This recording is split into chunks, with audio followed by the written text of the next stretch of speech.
All right, so let's get the ball rolling. Do some cutting. All right, you want to start off, Nancy? Sure. Well, good evening, Commissioners and Chairman.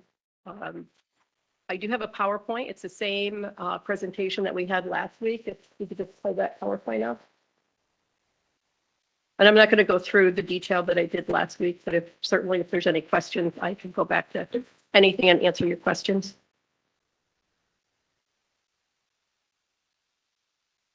But what I did is I went through and just did a couple highlights of some big items that you may want to discuss further. You know, there's things that we can't control, like the premiums on the insurance policies, stop loss fees, et cetera. But there's other things that could be discussed and possible reductions or changes.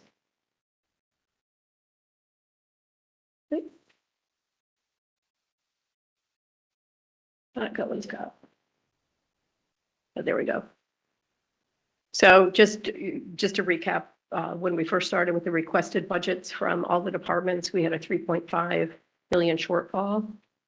And the budget committee did make some changes, almost 1.9 million in reductions. And the way this draft budget is, it's balanced using $1,585,285 worth of fund balance. So it's balanced, but it's using our proceeds carried forward. And again, it's the almost 1.6 million. And what you have in front of you is like, this is one area that could, you may want to discuss. So it includes new positions being requested, and that's on the highlight sheet that you have. It's each of the positions. And then you also have a sheet that looks like this. And this is the justifications from each of the departments for each position, if you want more information on them. And on the sheet that you have, there's a couple positions that are highlighted that we think that could really be deferred the funding. If you chose to have that position, we could reduce it by 25% because it probably wouldn't be filled until the second quarter of the year anyway. And that would be the project manager, the GIS technician, the 3 firefighters, and the right-of-way coordinator. And then also another area is the paramedic pay increases that we're estimating right around 275,000. And that's split between the general fund and the unincorporated fund. And if you recall, the current year, we have an 84% of EMS fire goes to the general fund and 16% goes to the unincorporated. But due to the number of fire calls in this past year, we're changing that allocation to 90% of all of their salaries go to the general fund and 10% goes to the unincorporated. So right there, there's a big shift anyway. But there have been some proposals for increasing the paramedic pay, which includes the positions on your sheet. And then also after our pay study, I think it's been almost 2 years now, budgeting for a 1-step increase, which is a 2.5%. And you could see that, say, for the general fund, that impacts the budget by about 572,000. And then I've got each of the funds that has employees listed. So 911, 33,000, unincorporated, 25,000, unincorporated right-of-way mowing, 8,000, curbside, 2,700, solid waste, about 26,000, and the gun range, about 2,000. So that 2.5% impacts all budgets by about 670,000 across all funds.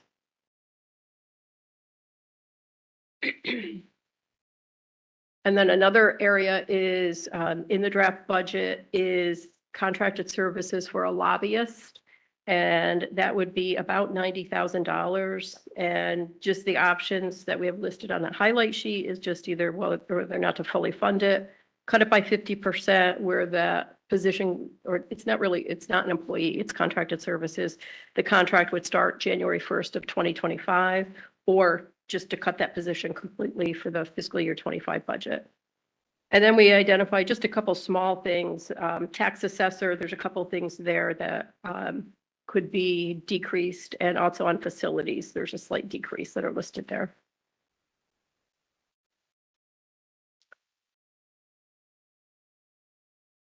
And then the other big item is the capital improvements, where the general fund is transferring over 1,639,175 from the general fund to the capital improvement fund.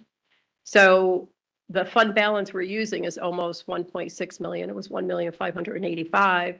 So that's a big impact on that number. So if we could decrease in any way that capital improvements, those items requested, that would directly impact the amount of fund balance used on the general fund. And then also on the unincorporated service district, that includes capital improvements for both public works and fire rescue. And that is detailed in the PowerPoint. Let me just go back to that.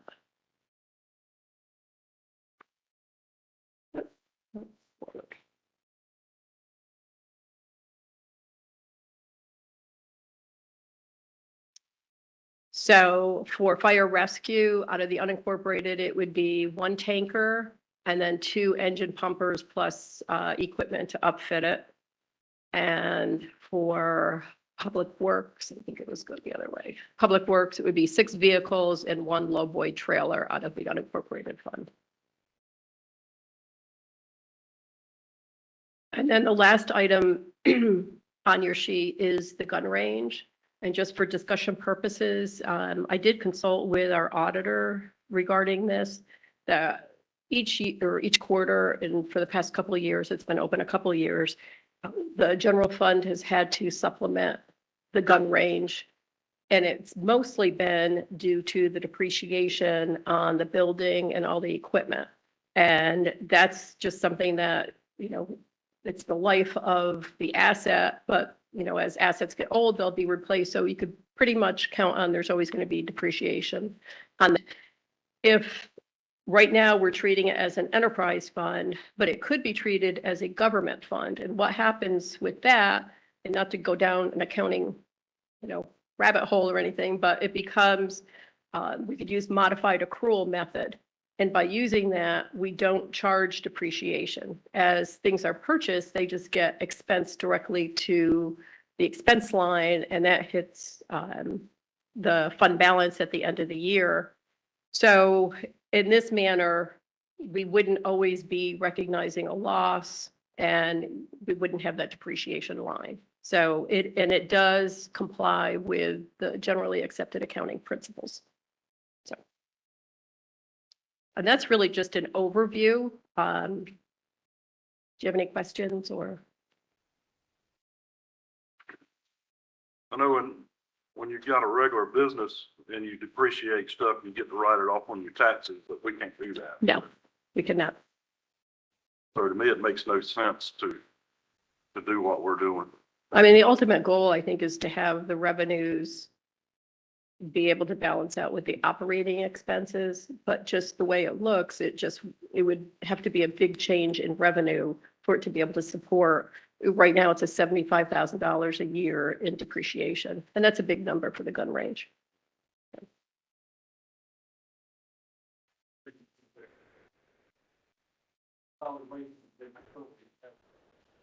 Yes, it does. Yes. Oh, excuse me, forgot about that. A lot of times I don't want them to hear what I'm saying. But this is a different story here totally. I feel this would be better as a government, run as a government entity instead of as an enterprise. I do. Right now, it's enterprise. Right now, it's an enterprise fund. Yes. So you're just looking for directions on. Yeah, just direction on that if you want me to pursue that. And it could actually still remain as a separate fund, so it doesn't really get lost in the general fund. So it could remain as a separate fund, but again, it would be treated as a government fund rather than the enterprise fund, and there would be no depreciation. And there's employee benefits, employee health items that we expense over to the gun range. And the way for everybody else that works for the county, it just gets expensed to like employee health department or workers' comp. So we have separate departments set up for that. But for the gun range and also for solid waste, we move that expense out of the general fund and expense it over there. So from that aspect, we wouldn't be tracking those expenses directly to the gun range fund. it would also show at the end of the year, the way it's scoring now, a slight profit instead of a loss. Hopefully, yes, Hopefully, okay. hopefully. It's steadily getting there, yeah. It is getting much Yeah. closer. It is. Mhm. I have no problem doing that. You know, keeping it a separate fund, but making it a governmental fund. Okay. I do too. And there's, of course, accounting things that I need to do to make that, like right now, we have the assets on the balance sheet for the gun range, and that would have to be removed off of that. And then they become part of all the assets of the government funds. It's just all accounting type entries. Anybody got any more comment on that? The gun range? Yeah, So that's acceptable. yeah, Yes. it is me. Yep. Y'all want to take their sheet and go down it one at a time, starting with the project manager? I think that's needed. Can we hear briefly a synopsis of job descriptions? No, No, you don't. Okay. So, there you go. So the project manager, that's something I'm actually requesting. I think, with all the capital projects we have going on, we continue to add more and more. We're managing now well over, $10-20 million worth of projects, more so than we ever have that I'm aware of at one time. And then you add on the jail project on top of that, public safety complex. We've just got a ton of work going on and trying to make sure that we're administering all of the grants that we received financially, making sure that the project's staying on time, within the budget constraints that you all have provided. I think it's definitely at the time now where we need it. We've been able to manage most of these projects in-house, but now it's getting to the point where capital is becoming an elephant in and of itself on top of just daily operations. well, if we're going to rehab all these parks, the project manager will help with that. Also with all the, any SPOS project that might come. Correct. Let me ask you this, do you foresee this immediately? I mean, somewhere in here it said basically you were gonna wait half a year. Yeah, I would like to go ahead and fill this one immediately if we can, even if we start recruitment now, meaning tomorrow if we could. So, that one to me is a dire need just because we've just got so many different things going on capital wise. And while I'd love to throw it on to the facilities maintenance director, that individual is going to be responsible for managing almost 400,000 square foot of building space. And the preventative maintenance, everything that goes along with that, it's quite a bit of management. And they would have the responsibility of doing the parks as well, is that what you're saying? I would believe so. I think with the way the discussions are going right now for SPOS 9, I think, at least on the county projects or the county parks, I should say, including the soccer complex, we would be the management entity responsible for all of those. I don't know that we would leave that to the PSA at this time. Now, if the cities wanted to take that on and throw that to the PSA for their parks, then, that might be up for discussion still. But Yeah, I think we ought to handle ours in-house Yeah. as much as possible. Yeah, if we're gonna get it done in a timely manner, I agree, 100%. We see where we're at right now with the PFA, and then it needs help. So I agree with you. Is everybody in agreement with keeping the project manager and trying to hire him immediately? I am. I am. Trevor? Yep. He's good? I have problems with it. I think we're looking at a very expensive position here. We ought to explore all kinds of opportunities that might be out there in terms of an intern to do this, someone currently enrolled in the university program. I'm not going to be real quick about embracing $80,000 salary for someone. You're saying university program, who are you talking about? We would have to. Like an intern? Yes, from an accredited program leading to project management.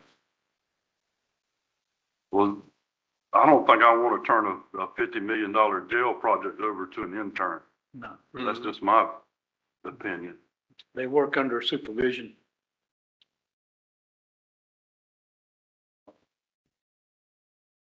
I will say interns generally only last 2 or 3 months. So these projects are multi-year projects, most of them. Just keep that in mind. My opinion is go ahead and hire the project manager. I agree.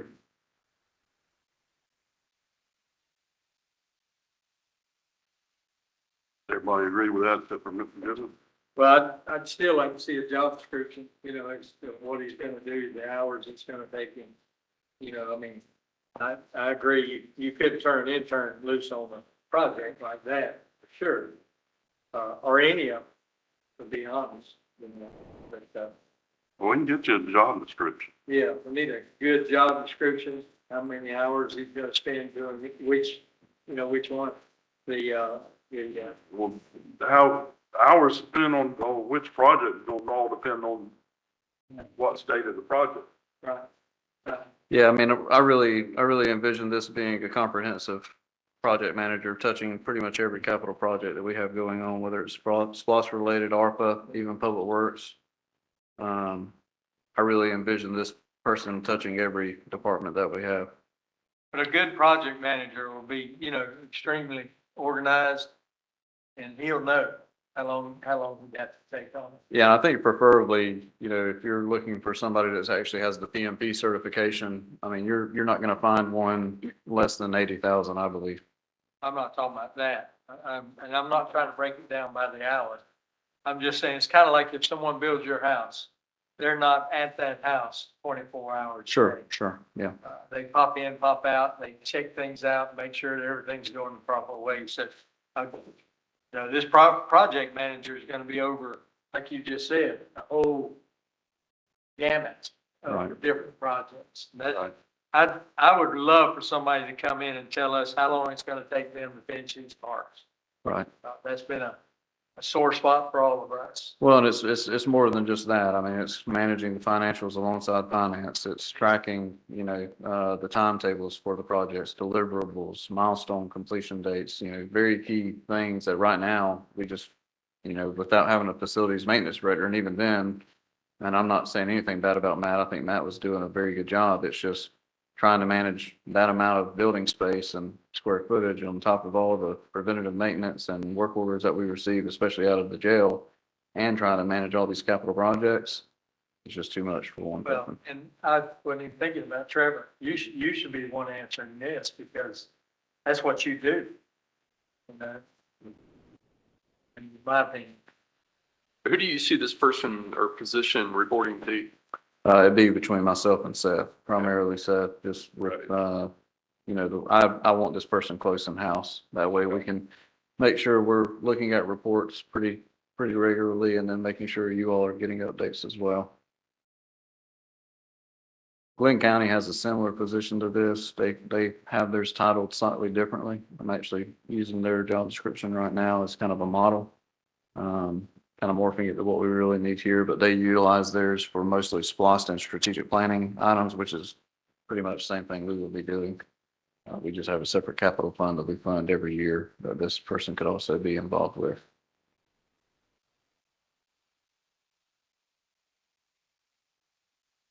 Well, I still say let's move ahead with it. Yeah, me too. Sounds good. All right, and we'll move on.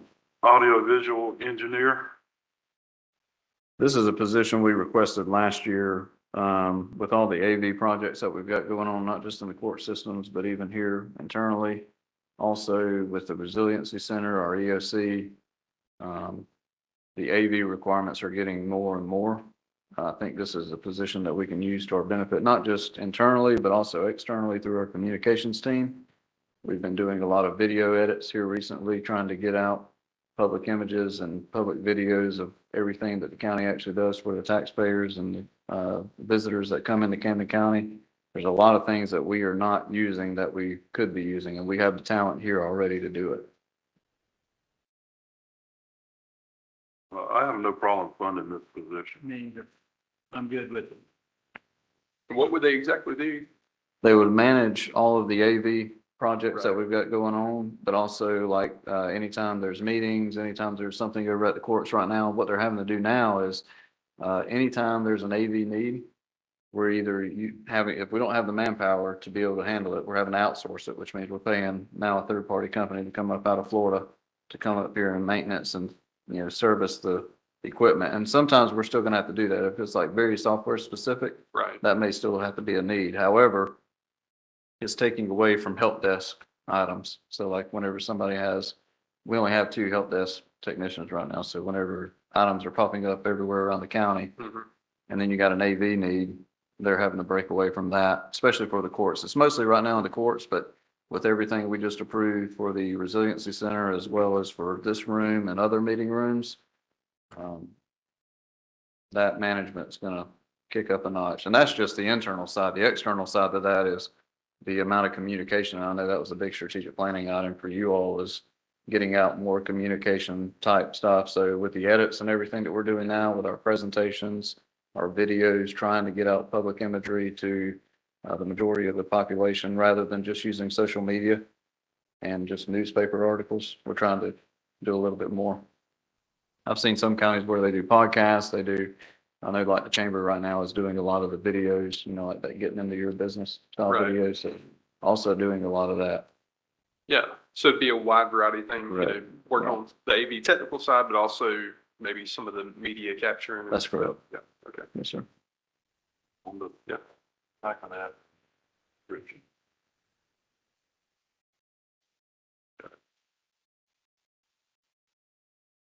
So who all's in favor of that? We couldn't hire that out locally, could we, for 56,000? Someone No. contracted out? It costs you a lot more than that. I'm good, Chairman. I'm good. I will say this, just to do a 3-minute video that I think we could probably do internally. I just got a quote on it, $10,000. Really? $10,000. Well, I'll back that up. It was 1 3-minute video and 3 1-minute videos. Yeah, $10,000. I was gonna say, 3-minute video could be $2,000-3,000. Yeah. For the media to edit, but I mean, this is a company coming out, setting up all the equipment, using all of their resources, video and everything, doing interviews, making, I mean, these are things that we can do internally already. It's just setting aside the manpower to be able to do it. Got 3 votes in favor? You're good with it? Yeah. Ms. Piven? No, No. it's high dollar stuff. Going down this list, I see things that are much more of a priority. I hear us saying we got to balance the budget, we've got to cut this and cut that. I just really question these high dollar expenditures. Well, we're going down the list. We'll get to them. Yep. GIS technician, As you know, we've taken on GIS in totality, so we have now also taken on addressing, which is a massive component, especially for public safety. So before last fiscal year, which is our current one now, we approved the GIS department. That was the GIS manager as well as the GIS analyst.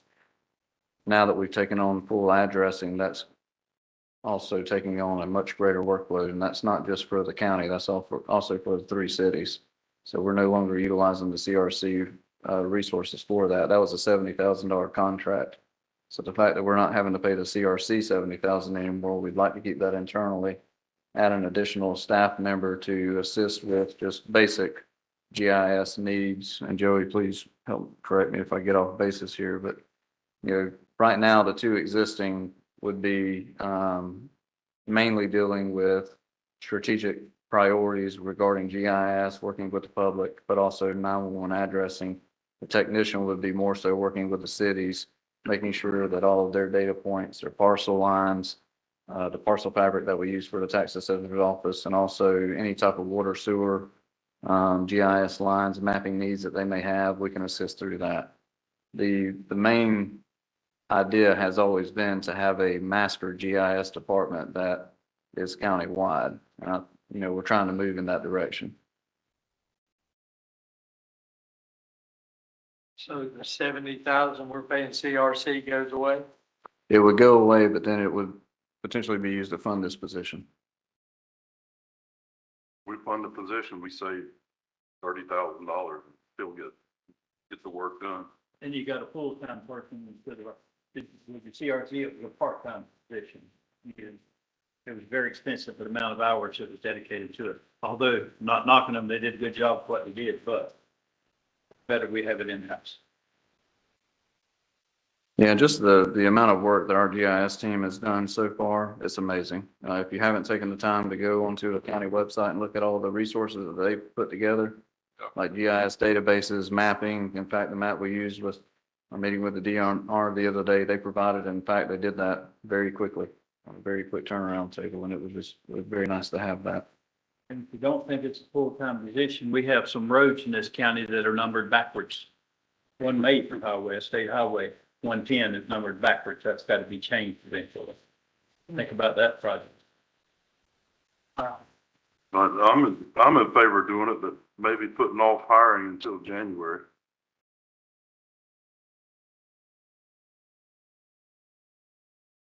Yeah, let's do it. Anybody else got an opinion on that? Well, let me ask you this, do we have to pay 35,000 CRC until January? No, our contract ends with them at the end of June. So you wouldn't have any GIS from July till, No, we would. I mean, we have our staff. They would just be working a little harder for 6 months. This is an extra position. but you're not hiring the 40,000. So really in this budget, it would be a 20,000? No, I mean, that almost 41,000 there you see is the full salary, and that's, If we delayed it, the hiring until January. oh, then yes, yeah, it'd go down to 20, yeah. Go down to 20, so in essence, you would say 50 grand? That's correct.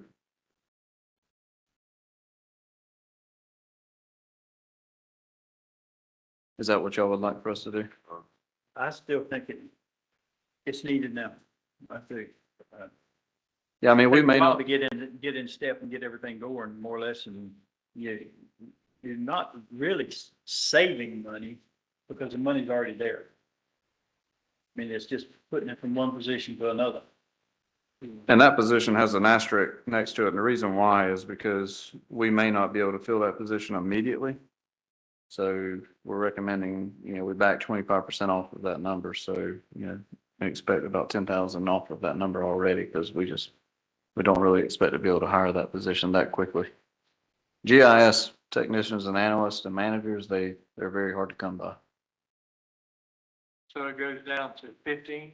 No, it would go down to roughly 30, be a 25% reduction. Right, 25% reduction, then you don't hire until January. Well, Well, I'm saying if you they- wanted to hire now, like if you wanted to have the position fully funded, but back out 25%, because the first 2 to 3 months, we may not find somebody. I'm okay with that. I guess I'm confused.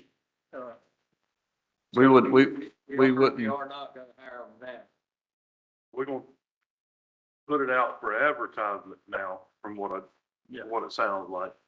But it might take 2 months to actually hire them. Or 3 months. We'll have to start recruiting for that. These specialty positions generally take more time. So for the budget purposes, I could reduce it by 25%. Just more or less saying that somebody would be in place by September. Correct. So yes, That's, yes. that's really what I was. yes. Mhm. So we're not going to January, we're going to September. September. Thank you. Everybody good with that? I am. Yep. I'm beginning to warm up to that. Oh, Thank you. all right. Animal control kennel technician. Yes, sir. Right now, we're having to use our full-time staff that are working generally 8 to 5 every day of the week. This would just be a couple of part-timers to help out with the kennels over the weekends and after hours if we need it. I think that's something we need to do. Agreed. Absolutely. Say it again, I missed it. I think we need to have the 2 part-time for animal control Oh, to yeah. help keep the kennels clean, walk the dogs, and Is that 19.5 a piece or for both? 19.5. Per 39,000, two. Total. And I see Seth, had my dog adopted that showed up at the house.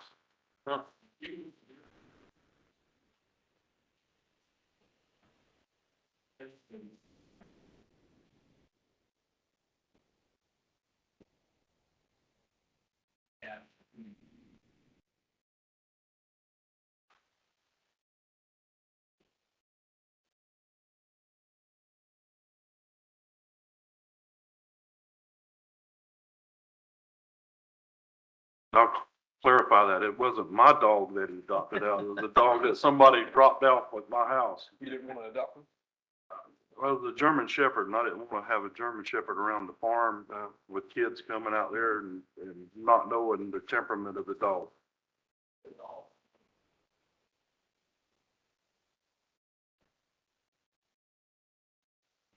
Wow.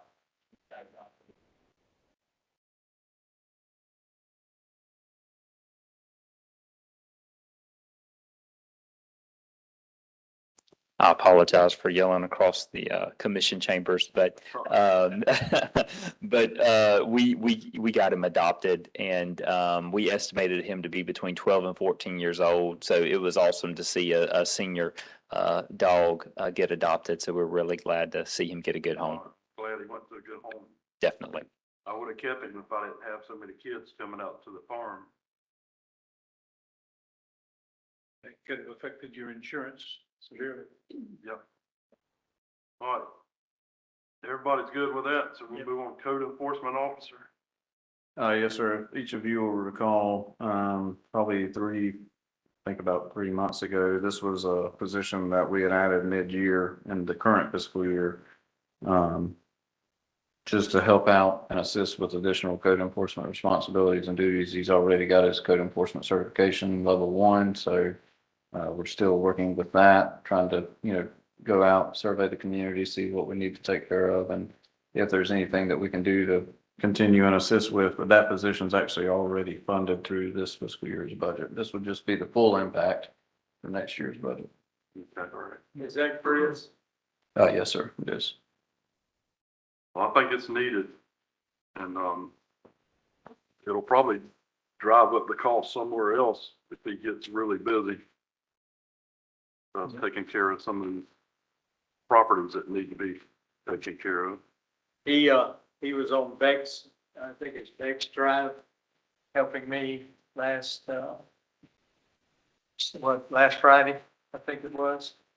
Really did a good job. Good job. Thank you. All right. Everybody in favor of that? Yes. Yeah. Okay. All right. 3 firefighters, Station 17. So Chief Smith and his staff originally asked it for 9, and the budget committee cut it down to 3. This would be to assist, having additional personnel, just 1 individual per shift. There's 3 shifts that they run. So this person would be there to assist with any type of calls, mainly fire calls that they have in the event, there's either people that need to be moved, transported, or just general assistance with equipment. So Chief Smith, if I missed anything, please let me know. And the 128 or almost 129, that's for all 3. And again, we would, if y'all continue on with these, we would look at, maybe I don't know if we've got anybody in the pipeline immediately to be able to fill these. So we would either do the 25% reduction or not.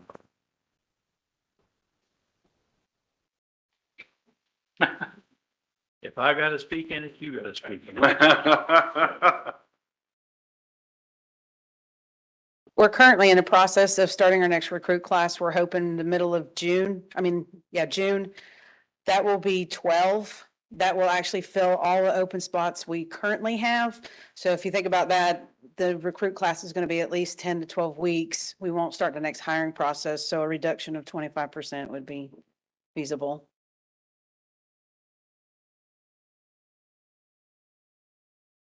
Any way we can hold off on this till next year?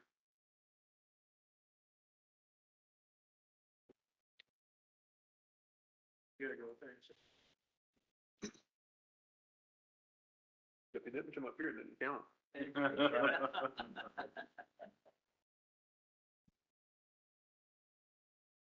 Well, y'all gotta remember, we still got a jail to build and a bunch of other stuff, so unless y'all wanna raise taxes, I think we can hold off till next year. Y'all can outvote me. Well, there's a chance that by the time we get through cutting, we may have, because there's still some big cuts to be made. You'll look at it then and see, but right now, I concur. Well, we can come back and That's what I'm talking visit about. this Yeah. What's the current, staffing level percentage? on, How many vacancies do y'all have for firefighters now? 18 vacancies.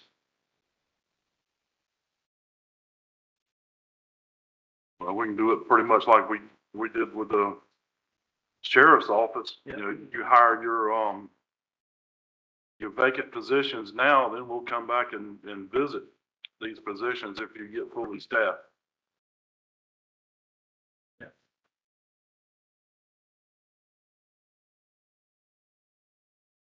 Everybody in agreement with that? Yeah. I'm just making sure I'm following. So just like we had done for the sheriff's office, if we fill all the vacancies, then we would go back and do a budget amendment to fill the 3. Yeah. Yeah. Okay. Chief Smith, you following that? Okay.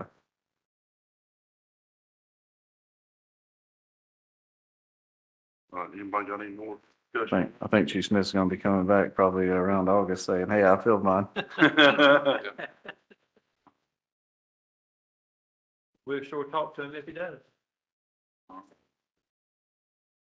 All right, EMS training officer. So this position was actually requested last year. And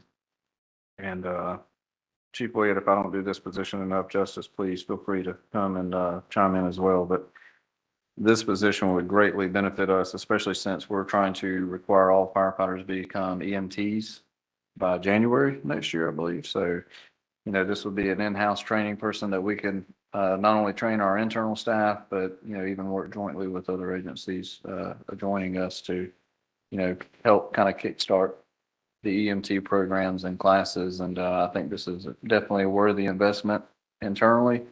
It makes a lot of sense to us with staff and also staff development. It also greatly impacts the community through just higher levels of service through EMS.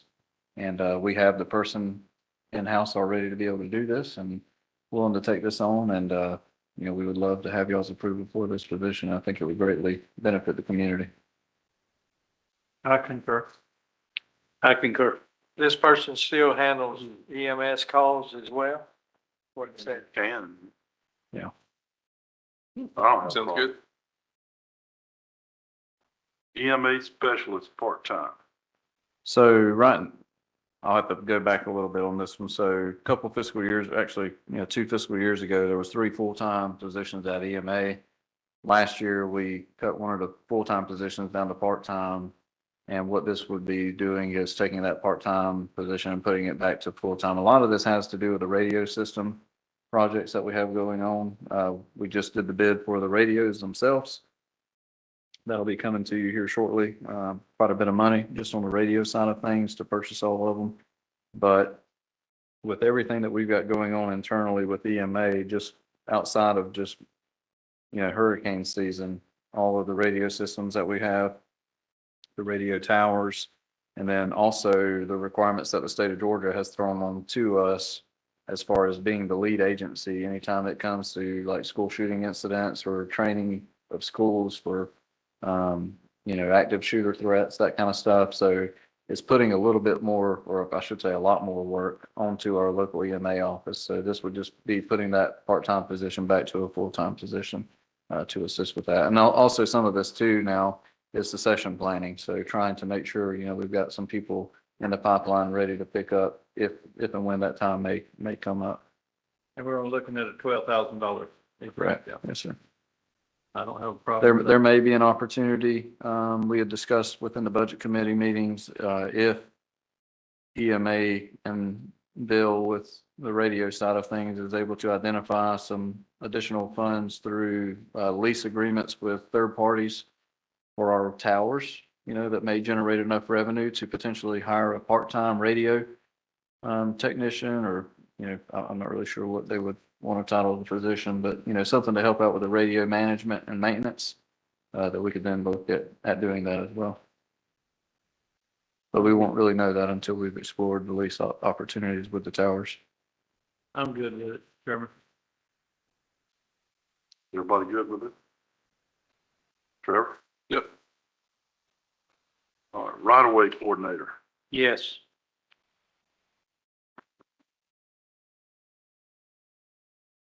Do y'all want me to explain that one? Sure, you can. So the right-of-way coordinator, you know, if you recall, working with Shalana a lot with the Public Works Director position and everything they've got going on, and Jared is still learning this, and I know he probably respects this already because he's got such a wealth of experience in this, sector, but we used to have a right-of-way coordinator years ago. We even had an engineer a long time ago, but this position would primarily be responsible for managing and maintaining the administrative side of right-of-way management. So the deeds, the plats, the signage, anything and everything that touches our right-of-way from a management standpoint. When it comes to right-of-way acquisition or right-of-way management, easement maintenance, pretty much anything and everything that touches our right-of-way, this position would be coordinating all of that. It requires a pretty good bit of technical ability when it comes to research, having to go over to the courthouse, research deeds, titles, plats, easements, anything and everything that right-of-way would potentially touch. And right now, all of that work is being placed onto the Public Works Director, which then takes that person out of the office from really being able to focus on strategic priorities that the board has set and just general M&O for the department. But most people might get the right-of-way coordinator confused with, they're the ones that are actually maintaining the right-of-way, and that's not the case. No, we have a right-of-way mowing crew that maintains, and we also have a ditch digging crew that, you know, maintains the drainage easements and the ditches themselves. This position would primarily be the management aspect, you know, maintaining records, plats, right-of-way deeds, researching. I mean, there's a ton of time that goes into researching. I can't tell you how much time we spend over at the courthouse researching plats and old deeds. Sometimes the deeds don't necessarily line up like they should. And, you know, we've even had to hire abstractors before. We actually had to do that probably 4 or 5 months ago. We did right there in Coldspring. Right. So, you know, there's times where it actually goes above and beyond what our capabilities are ourselves, because you got to hire attorneys that actually do this work.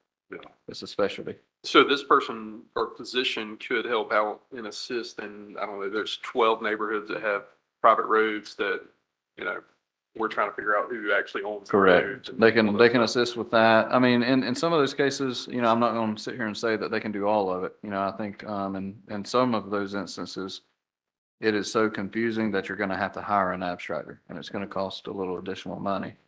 What this position really will help out with is taking some pressure off of the Public Works Director and allowing them to focus on some of the main strategic priorities that we have set internally, but then allowing this position to really kind of focus on and communicate between, you know, the Public Works Director, myself, and you all, to ensure that the right-of-way maintenance and operations needs are really being met. Because right now, sometimes with everything that they've got going on and everything that everybody else has going on, some of these things are being pushed further and further down the line.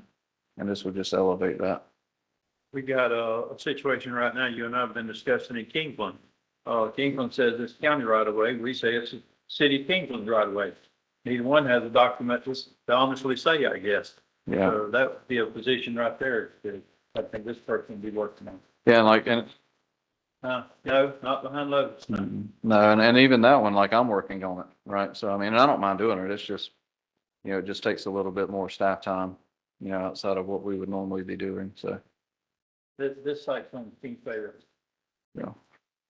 And by the way, I do have a plat that I'm expecting soon. Okay. And we don't need to forget about those subdivisions. We need to Oh, yeah. not drop the ball on that. Okay. All right, so everybody's in agreement with the right-of-way coordinator? Yes.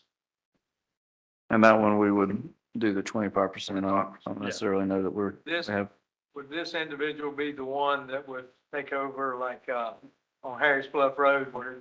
Correct. The creek? that's right. Yes, sir. They will assist with that. Gonna hire him next week, right? If we can find them.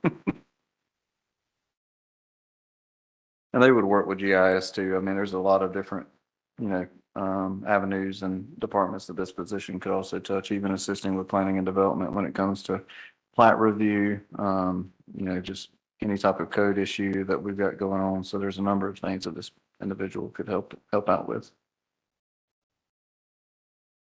So everybody's in agreement with that? We'll move on to paramedic pay increase. So if you recall, Chief Smith and Chief Parsons, Chief Way had approached us probably 4 or 5 months ago with a dire need for paramedics, and mainly, I think we do a great job with our benefit side of things, and even with the pay. I mean, we've done 2 pay studies here recently, one for countywide and then one also with public safety, but really trying to take a further deep dive on the main issue, which is paramedics. I think last time I heard, I think we had 9 openings or 9 vacancies, and is that number still correct, Chief? So we still have 9 openings as it stands now.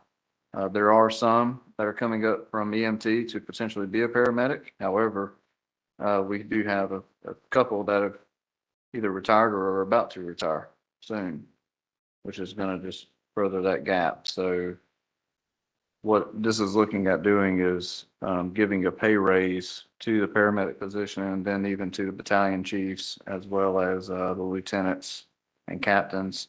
One of the things that we are recommending, and this is just trying to help out with the budget issues, is primarily focusing on those frontline employees, so the hourly positions. And we can, if we need to, we can always kind of get further data and details as far as how that would actually look in the public safety pay plan and what kind of modifications we're looking at doing there to achieve that roughly $275,000 impact. I think it would be beneficial to see it in the Yeah. breakdown. Yeah, Glenn just increased their starting pay. Just took effect in April. I think they're starting the paramedics out now somewhere, I think, just over 18 an hour. I want to say it was like 18.30, 18.40 an hour, somewhere around that. And I think what we had looked at doing was pushing the paramedics up to right at just about that same amount. I'd have to go back and look at the actual number, but it's pretty in line with what they would be starting theirs at. Can we do hourly only? If that's what y'all wish. I think that would take care of all the frontline staff, would it not? All the officers? Officers, they're not all the officers are like battalion chiefs, lieutenants, captains, or those are all hourly? Battalion chiefs are salary, okay. This says recommended increase in only hourly staff, not salary. So that 275, that's just for the hourly. That would be for everybody, but, Oh, I see. That would be, Okay, that would drop it down, but but we just do the hourly. I got you.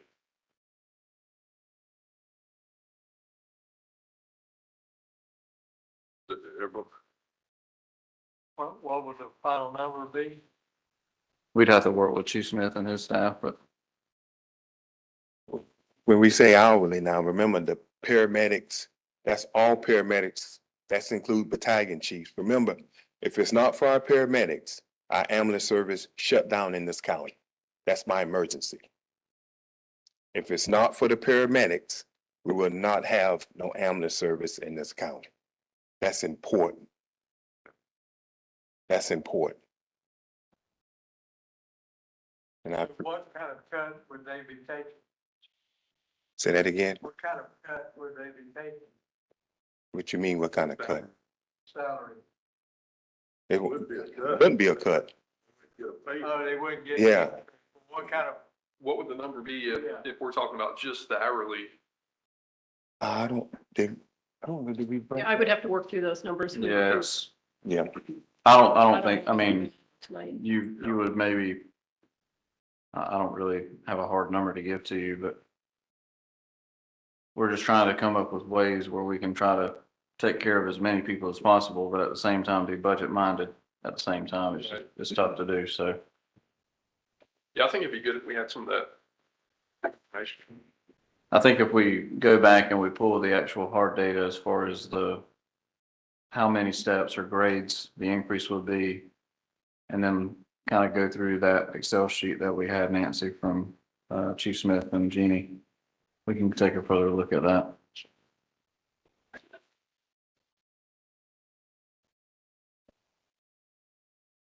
Do y'all want to hold off on this till we get some other numbers?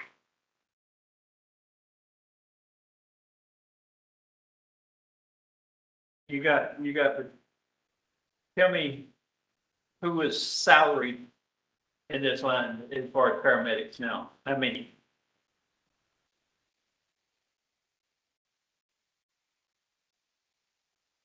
So what you have on there is going to be 3 battalion chiefs, and then you'll have the EMS chief and the deputy chief. What we did is we increased anybody, correct, anybody that was a paramedic. And that was due to what we had talked about, was it because it was a grade change, and the only way to make that grade change was to kind of move anybody that had that paramedic up to the next grade in order to keep it was the continuity between them, compression happened, correct? The compression occurring that you had captains making what your battalion chiefs were making. So that was the reason why it continued to go up at that step, was because we didn't want the compression to where, like I said, with captains making what your battalions are making, or even what your lieutenants making what your captains are, so to keep that separated out.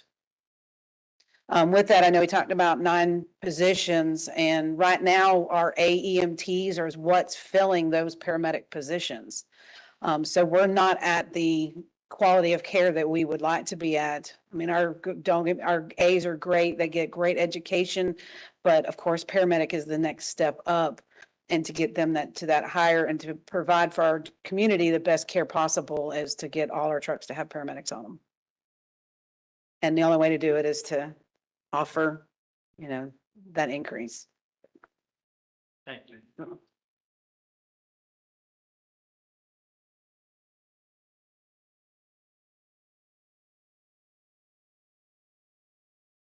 Do y'all want to hold off on till we get more data on those numbers, or I'm sure Or this y'all won't be wanna the do- last work session we have, so we'll hold off? yeah, that's fine.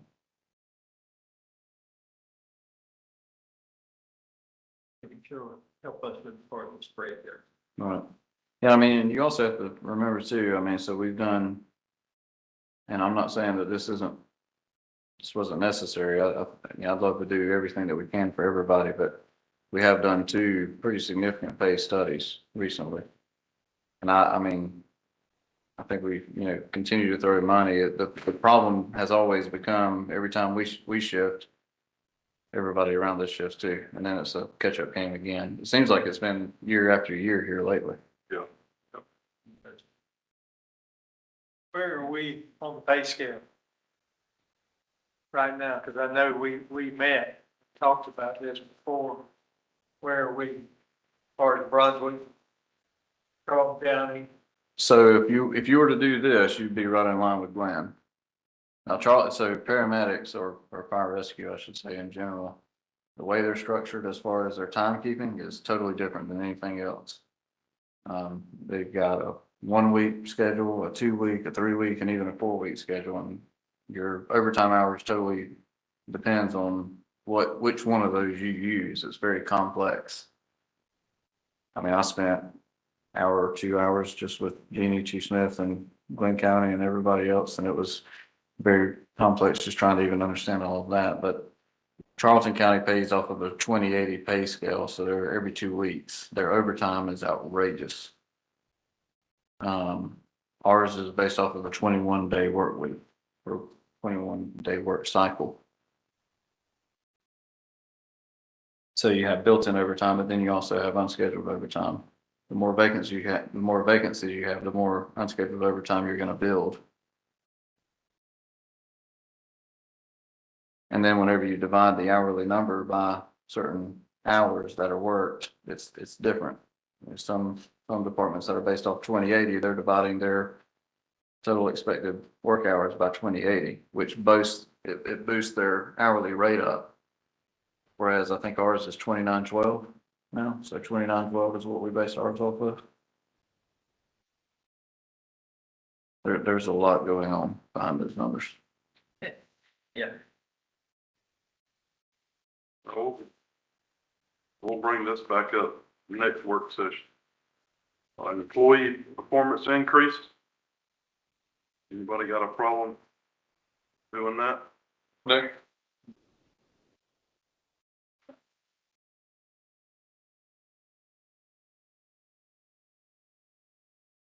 No, I don't want to get like we were several years ago where we're behind the eight ball on paying everybody.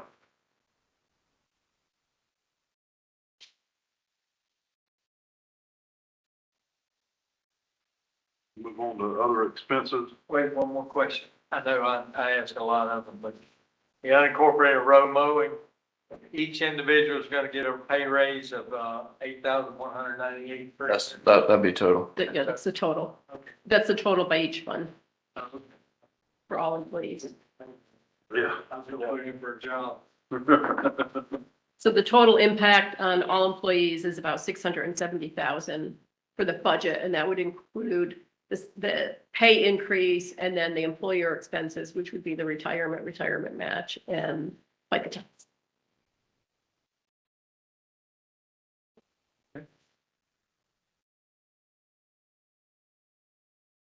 All right. Contracted services with lobbyists, mainly for the airport.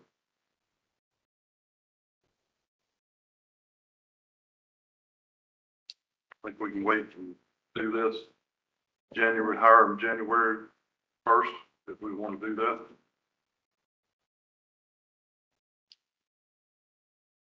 who's that? Oh, you said lobbyists? Yeah. Mainly for the airport. That's not the lobbyist we already contract? We haven't contracted with them since June of last year. I could concur with that for January, Chairman.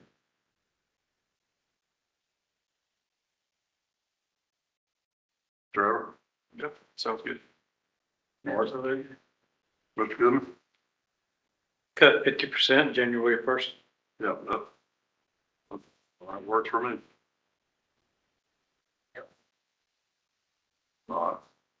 The next two were just line items that we had identified after the budget committee. Where just the lines themselves were just a little inflated. In the last 3 years, we haven't spent close to what they were, so me and Nancy just working through those. Able to identify a couple different savings there through tax assessors and facilities. And then the next page is just capital expenditures. Wait a minute, Go ahead. you're gonna cut $20,000 out of the facility, right? That you've already done. Right.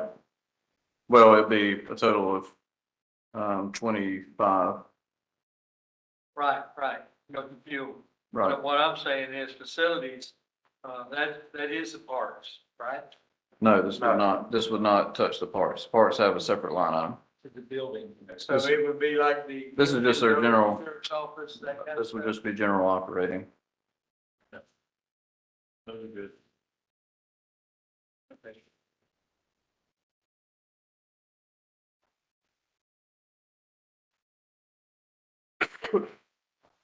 Move on to capital expenditure. Unincorporated fund, Take it if you need it. And these items are on your handout of the PowerPoint on page 11 at the top. It was just the items that we had listed last week.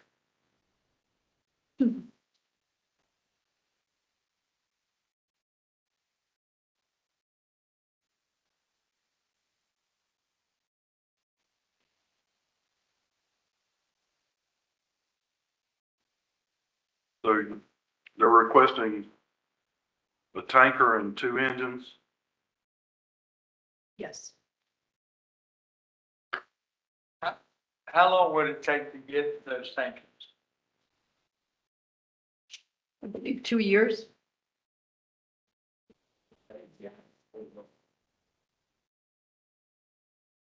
The ones, I think you have the quote from Fireline.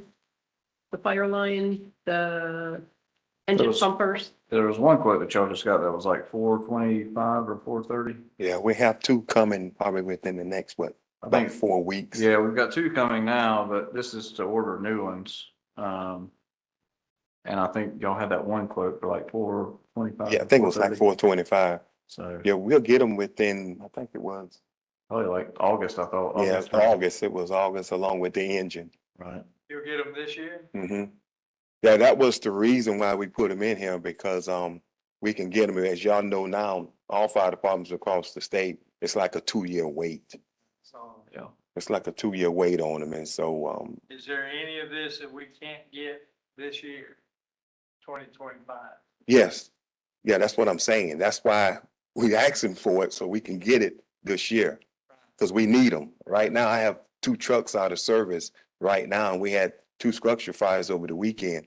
If I permission to speak freely, we have an emergency. I know the jail, and I might get in trouble for saying this, but I believe in having honest conversation. We need a jail, but I also need paramedics and we need fire trucks. When someone call 911, they're not asking about the jail. They're asking for someone to come help them. But do you need the tankers? Yes, yes, I'm just- yeah. I promise you, if it's on there, we need it. And the point with those is there is money in the unincorporated, but it would really deplete the fund balance. Almost, I don't want to say down to zero, but it would really impact heavily on the fund balance, but there would be very little. Reason I say that, last year, if you'll remember, we cut our budget because the sheriff's office wanted all those vehicles and they couldn't get them anyway. Well, good Lord looked after me, so we've been getting our fire trucks pretty quickly. Yes, That's what I was asking. yes, And your sir. ambulances, you're getting those. Now, the ambulance is a different story. We could possibly, Well, ambulances, we're gonna do through SPLOST. Yeah. okay, put that into that. If SPLOST passes. So the tankers you can get now and the Engines, yes, sir. This year, yes, sir.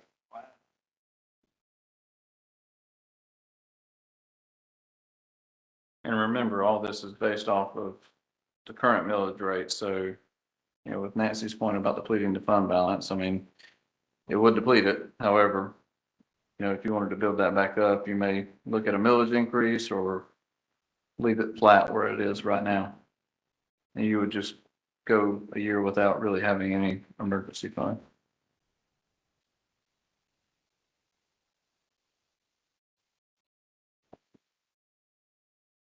fire hose repairs, you really need them. I'm just asking. They got little holes in them. I know several years ago, we raised the millage rate on the unincorporated area to 5 fire trucks. Then the next year, we decreased it back. Mhm. So a little bit on the fire truck, I know Chief mentioned, but with these, if we were to order them now, it's going to take 2 years to get them, but these 2 trucks actually became available. They actually are on the development line right now, and they offered them to us to get them. If we were to purchase them outright and wait the 2 years, it's going to be $498,000 versus right now we can get them for $424 and have them in August. So that's the distance. Just asking.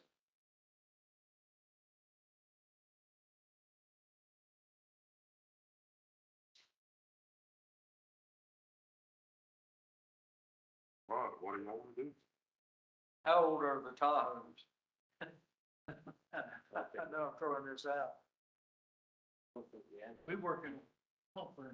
Yeah, they're not asking for vehicles. It's on this list. He said everything. on No, this it was list. requested, It was it's just the budget committee Huh? had. Correct. The current draft.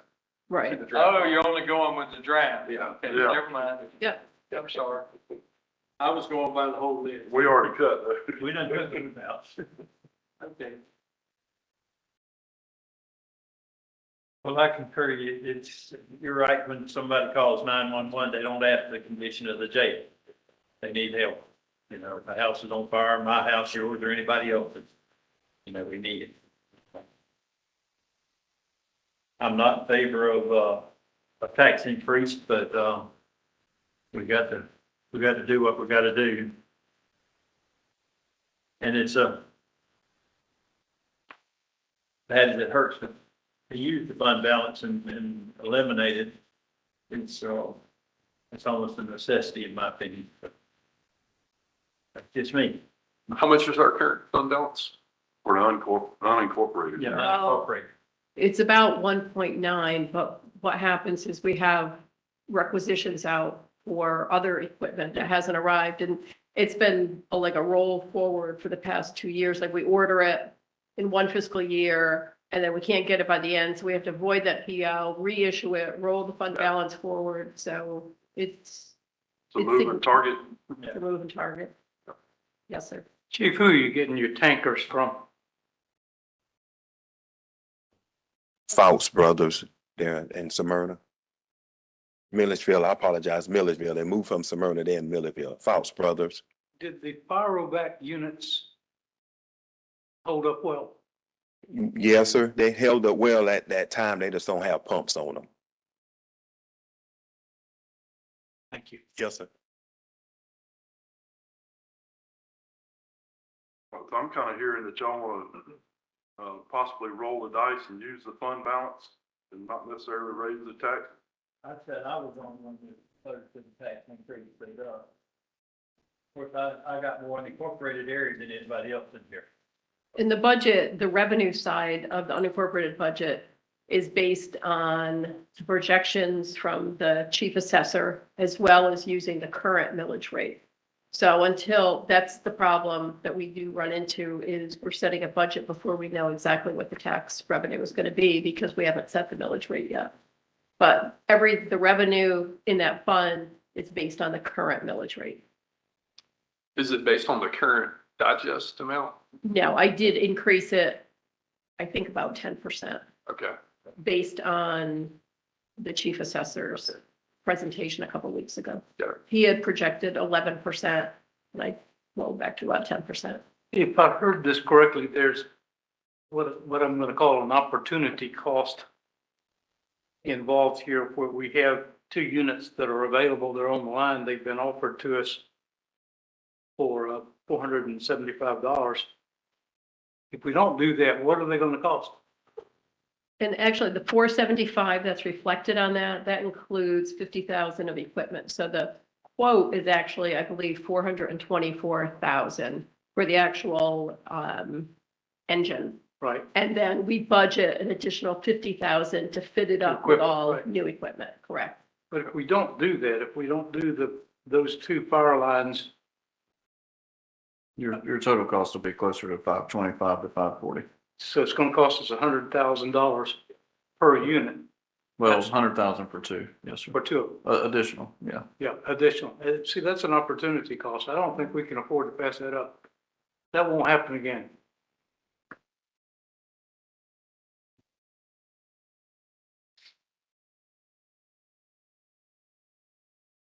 All right, so who's in favor of, getting all 3 of them? I am. Martin, you are? Okay. We'll roll the dice. Well, you still got 25% fund balance regardless. I mean, if you did. Well, the That- 20, That's talking. and also the 25% fund balance is really for the general fund. I mean, that is how our policy is written, the general fund with a 25% fund balance. We don't have to have a 25% fund balance in the unincorporated, but I think it's always just wise to have some Yeah. savings, Yeah. savings. So we might have to, if we approve this, we still might have to bump up the unincorporated taxes just to have a buffer. Yeah. You wouldn't have the 25% there. No, No. no. Right. But you would have a little bit. You would add something. We don't have to by state law have the 25%. Not in the unincorporated tax district, no.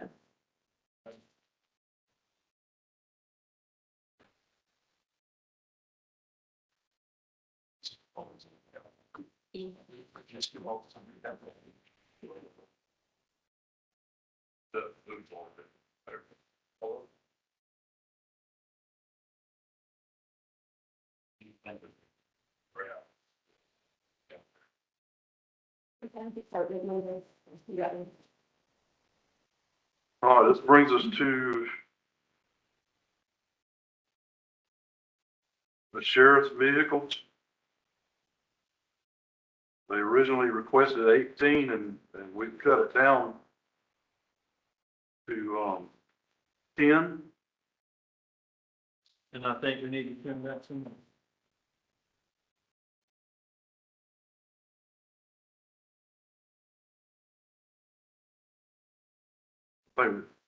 We've already agreed to fund 5 for patrol. Then the other ones, they're requesting for the jail transfer. Out of the 10, it was 2 for the jail, 1 for civil warrants, 1 for investigations, 5 for patrol, and 1 for administration. That was the 10. He's gonna put them wherever he wants to. Exactly. So,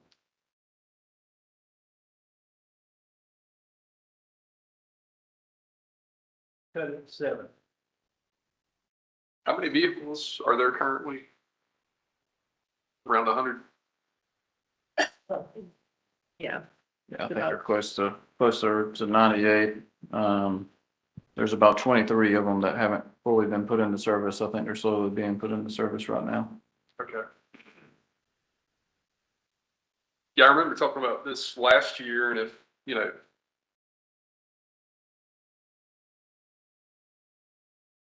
just say if there is 100 and there needs to be 100, and you say the average life cycle was 7 years, if you're not purchasing 14 or so a year, then we're gonna wind up where we were 3-4 years ago. But I don't know if there really needs to be 100, you know, but if there needs to be 100 and there is 100 and the average life cycle is 7 years, if you're not buying 14 every year, then some year, you know, you're gonna have to double up. We cut these last year. This is where we cut last year with the statement that, you know, that we would come back maybe this year and do 9 at least, if I remember right. Because we wanted 18 last year, we cut it to 9, didn't we? Is that what we cut it to last year? We did. We cut it down to 9. One problem is, that I have is who's driving those new vehicles. That's right. So we said we'd fund 5 new ones for patrol. We can fund 1, out of the jail and staffing fund. And we can fund another one out of shared asset. So that would get him up to 7. I'll go that route. We got a fleet sitting down there now that's not in service, brand new vehicles. You don't have people to drive them. So why buy all these more? I mean, at some point you got to put your foot down, and I'm sorry, I just can't see, just keep buying. We just bought 8 this year with Charger. He stood there and told us it was no good and didn't know no more of it. We bought 8, had to put them in service. So why do we need 10 more? I'll do 7, but. I don't think we've got all the ones from Enterprise yet, have we? No, sir. Were those the ones where the purchase orders had to be changed because what was approved wasn't what was available? There was, what we refer to as round 2 was the ones that were purchased on the purchase order. And we made a partial payment. I believe the purchase order was $993,000 and we paid about $850,000, $825,000, which was for the majority of the vehicles. So that there was 2 vehicles that were not paid for. And when those invoices were submitted, that would have kicked the full amount to enterprise, I believe the first time it went over by about 80,000, and now they've made corrections, so it would still be about 25,000 more than was approved on the purchase order. So we're just trying to work with them, or the sheriff's office is trying to work with them, and I've been involved with that as well, to, just when I receive information from them, it's always that they need to make further corrections and there'll be more credits, and I just don't want to make a payment while there's still being corrections made.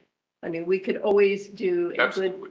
a good faith partial, but I wouldn't really recommend that. I'd wait until they corrected it, so I know exactly what we're paying. And if it's more than the purchase order, then we would need to request, the sheriff's office would need to come to the board and request a change order on that purchase order so that we could increase it. Because it looks like it's above that 25,000 threshold, which would need board approval. Okay. Thank you. Headaches and they deal with enterprise. And when you say purchase, Not quite a purchase.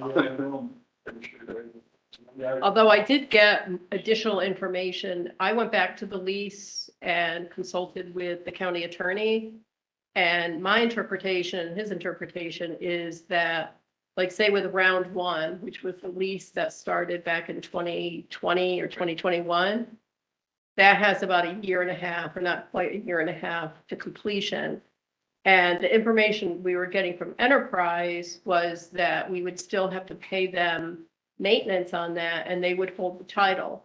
But when that lease agreement was first made and SPOS funding was requested, it was presented as an operating lease, which would not qualify for SPOS funding. So then we requested they do an amendment to make it a capital lease. And it clearly states in there at the end of the lease period that we could buy out, usually it's down to $300, $500, something like that, that just that final payment.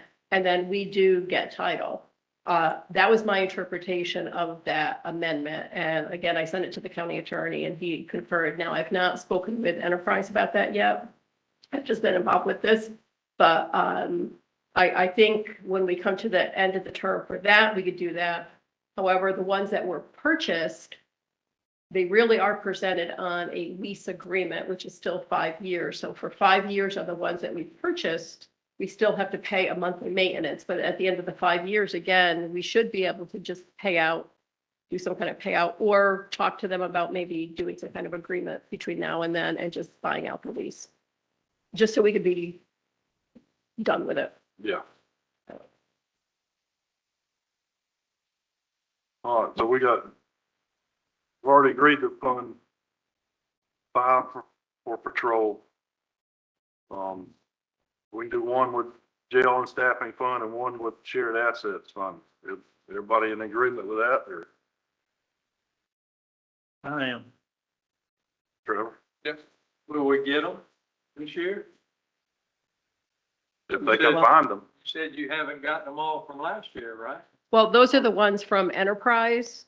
I believe that the sheriff's office is no longer, I mean, they would pursue other sources of vehicles. And can certainly work with the purchasing officer, Kelsey, and try to secure those. The sheriff told me that he would not do Enterprise. Who's he gonna get them from? Well, he'll get them from wherever he can get them from. The last one of these eight came from Woody Folsom, right over here in Blackshire. Yeah. Not Blackshire, Hey, Yes, it's Hazelhurst. Yeah. Hazelhurst. Hazelhurst. Yeah, Hazelhurst. He's got every dealership lined up there, Ford, Chevy, Chrysler, Jeep, you name it, they're all right there. He owns them all. But he'll find. Yeah. That's good. I'm good with it. All right. All right, now we got, the jail mower and trailer for $25,000.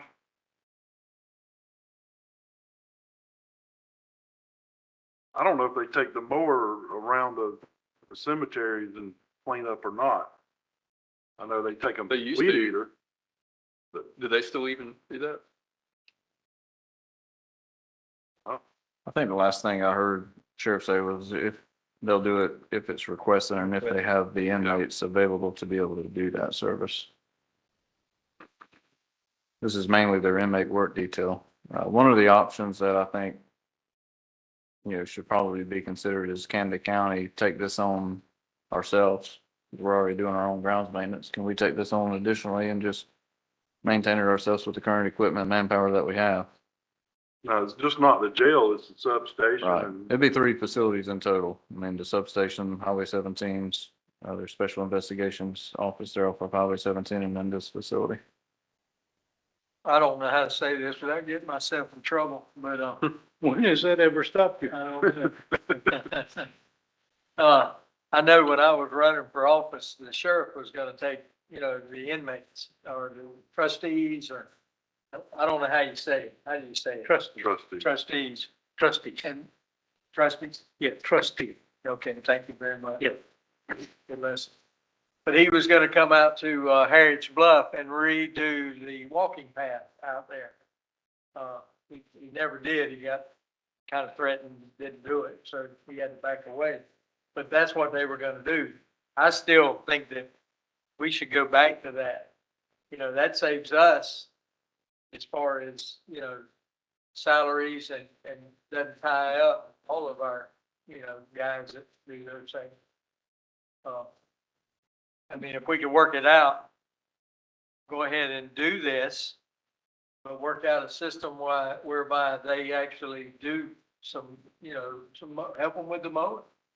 Yeah, I think what I was thinking was we already have the staff and the equipment here. Do. We're already paying them.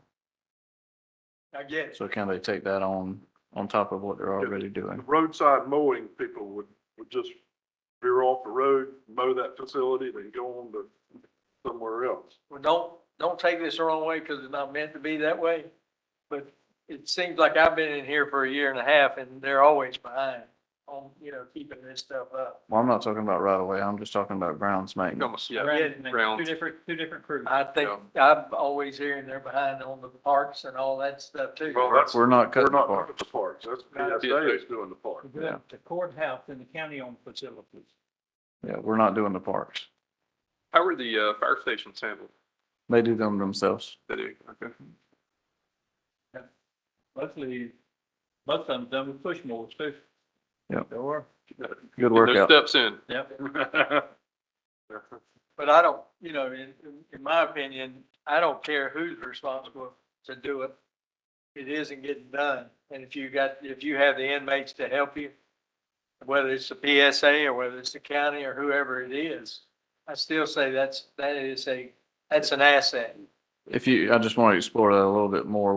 Where is it not getting done at? So we can kind of address that if you're seeing places that are. Well, for kind of- instance, just like I just said about that trail out of Harriet's Bluff, Well, nobody's touched that That's our in a long part. time, Yeah. huh? that's the parks. I get it, but it still needs to be done. That's what I'm saying. It doesn't matter if the PSA does it or we do it or whoever does it. If you have that inmate labor and, to me, it gets them out of the jail, puts them in the community and actually gives them something to do. Yeah, I think if you want us to start looking at taking on the park responsibilities, we can do that. But then you start questioning, okay, why are we paying the PSA so much money Yeah. to maintain the parks? That's a good question. Well, I'm not really questioning either one of those. I'm just trying to figure out a way to get it done. Well, we can always do it. I mean, if that's what y'all want to do, we can do that. It's just, Okay. we gotta, But that's a whole nother work session. yeah, that's a whole Yeah. nother discussion. Yeah. Because, And I just know for a year and a half, that's all I've been hearing, Well, we have floated a draft agreement with the cities about the PSA as far as roles and responsibilities. Haven't really heard anything back from the cities.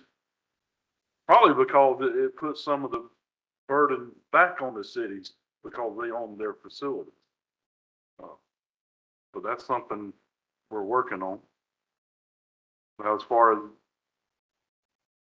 the PSA, we could have a whole nother work session on that, and I think it's coming. it's coming. Uh, Well, Nancy, we looked at But- doing this, out of jail and staffing and everything too. As far as the purchase of the mower and the covered trailer was jail and staffing. Yes, Yeah. that was jail and staffing. But when we get down to to doing what you're talking about doing is sending these inmates out to do the cemeteries and possibly the parks and stuff like that. You gotta fund those sheriff's officers that go with them. That's an added cost. Yeah, they got a trustee and a vehicle, a truck. And right now, because they're so short-staffed, they can't really do that. So the issue is, do we want to buy them a mower and a trailer that might just sit here or do we take on their grass cutting, landscaping for them? Is there just 3 facilities, that they're trying to maintain?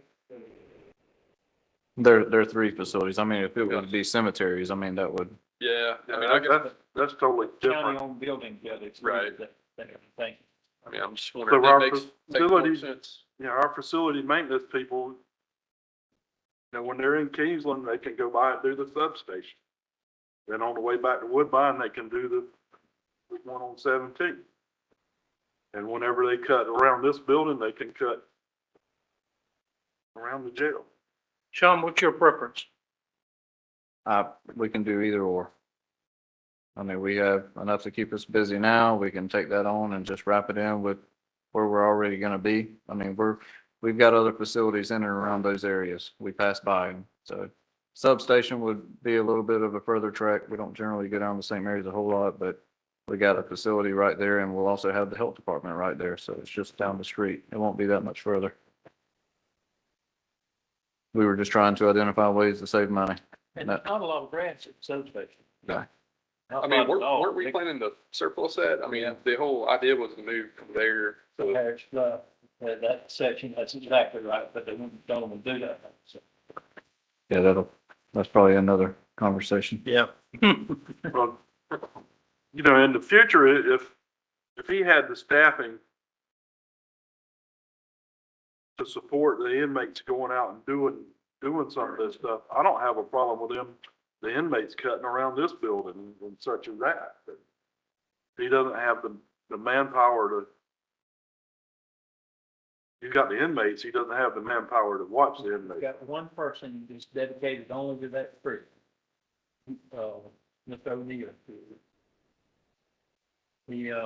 He's got a vehicle, they pull the trailer and do that. But that's all, it's one person. And usually you've got 3 inmates, sometimes 4.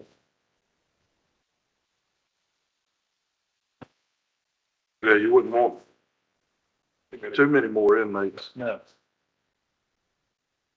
So is this just to replace the existing mower and Yeah, trailer they have? they say the trailer's in bad shape and they got one more that's got a lot of hours on it. I think they got 2 actually more. You got one that's got a lot of hours on it or something, and about wore out is what it's. They actually only asked for 10,000. You're not gonna buy a skate for 10,000. So, Yeah. During discussions, we bumped it to 15. But it wasn't about. So the You could buy trailer- Another more that could do the job again, but they specifically wanted the skate. The trailer's 10,000 and the lawnmower's 15. Well, I think they ought to bid the mower out Oh, yeah. instead of just going with Skag. Well, You know, City of Kingsland uses those X-Mark mowers and I think they have good success with them. yep. So do y'all want to leave this in here? You said it's coming out of the jail. Jail staff staffing fund. fund. Sounds good to me. Lanny, Yeah. Martin, You're leaving it in? that's, I got agree. 2 votes leaving in.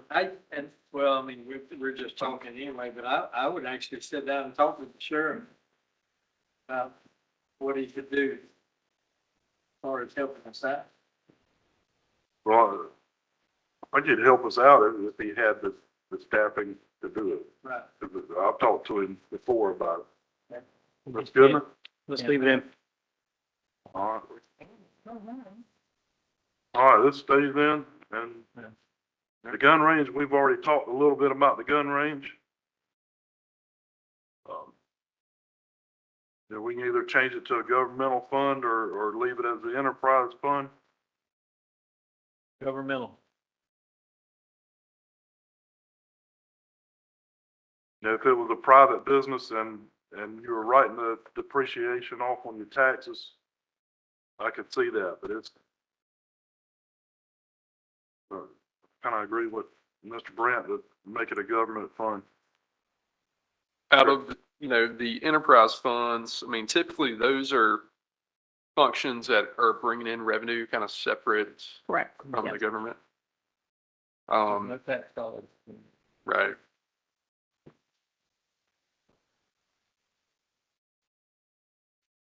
And to me, the gun range is more along the line of a park, of a recreation.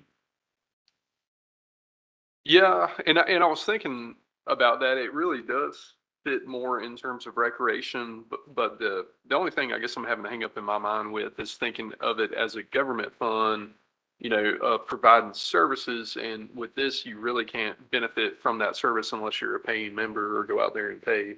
So I don't know. I will say, in talking to our auditors, there's other counties out there that have golf courses, they have other, you know, business kind of minded, business-like ventures that are more recreational type facilities where they just don't, because of the business side of expenses like the depreciation expense and others, the insurance lines, they generally don't, you know, by accounting for all that, they won't break even. So therefore they get moved over to a governmental fund versus an enterprise fund. It's more accounting than it is administratively. You still keep it as a separate fund. Yes, I could do that. Yes. Because all the money that goes into the gun range is supposed to stay in the gun range, so we do need to keep it separate. Yes. So how much money did we save? So, well, let's get through it. About five, out of the general fund, 500 to 550, really rough numbers. So it's, the fund balance use is a lot closer to $1 million, because it was 1,585,000 of fund balance use. So we've just cut it at least $500,000, a little bit more. And what's our general fund balance? Close to 10 million? No, it's 17 million the end of last fiscal year, 17, okay. but we've budgeted fund balance use, so it could drop down to about 15 million. Okay. Then Which is 25%, It's, yeah, it's 35 or 38%. 38? But like I was talking to them earlier, if we keep using too much fund balance, that could negatively affect our bond rating when we go to bond out the jail, right? All right, getting back to the gun range, who's in favor of governmental fund over enterprise fund? I am.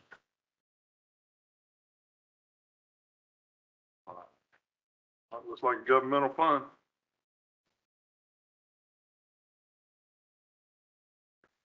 All right, anything else?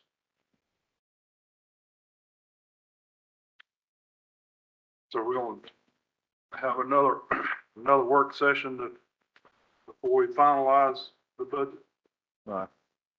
Yeah, I think, if maybe we can look at maybe doing next week. I know Memorial Day is, everybody won't be here, but maybe Tuesday or Wednesday next week.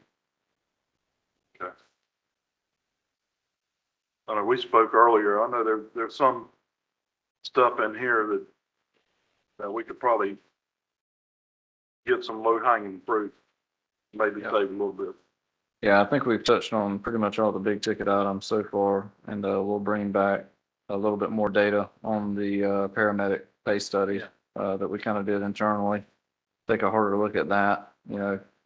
I mean, I agree with Chief. I think that, you know, the paramedics overall, that's our big sticking point as far as his office, especially on staffing. The equipment is always in need. It's a hard thing to keep up with, just trying to figure out budget wise, what can we actually afford is tough.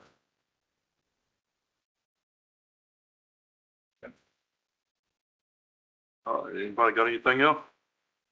I don't. Well, we'll close this work session.